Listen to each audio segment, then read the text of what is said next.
So again, good afternoon. I want to share with you a sobering example of why the Windsor Police Service, the Windsor Police Service Board, and many members of our community have set serious concerns with the Government of Ontario's proposed carding legislation. Early this morning, at approximately 1:15 a.m., Windsor police officers on routine patrol observed two males walking the area of Richmond and Walker Road.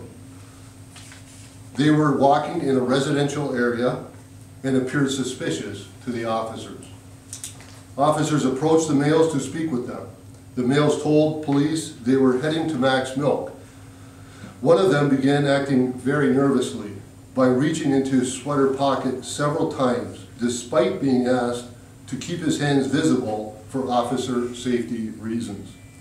The male also began to shake as he removed his hand from his pocket. It was at this time that a police officer observed a handgun in the same pocket, which was later determined to be loaded. Officers then had grounds to place the male under arrest, which occurred without incident, and seized the firearm. Subject to searching the male, officers discovered additional rounds of ammunition for the firearm, as well as 8 grams of cocaine. The firearm was determined to be a .32 caliber Hopkins and Allen revolver, which you see here before you.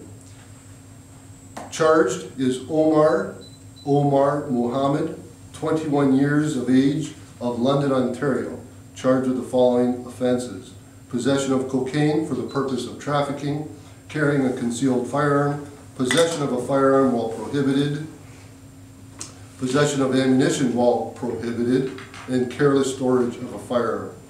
This type of interaction is typical of our commitment to community safety.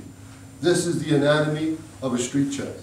These are expectations that the community should have of the police.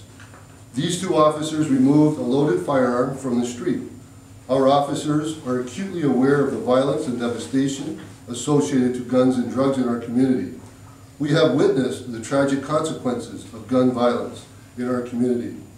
My concerns are shared by many in this community and across the province, that our fears for community safety are real under the proposed legislation change.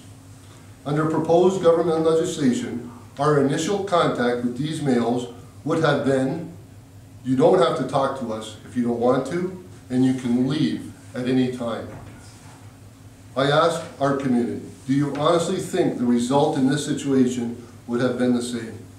This street check resulted in the removal of a handgun and drugs from our community because of the proactive and proper work of our officers under the current scope of legislation.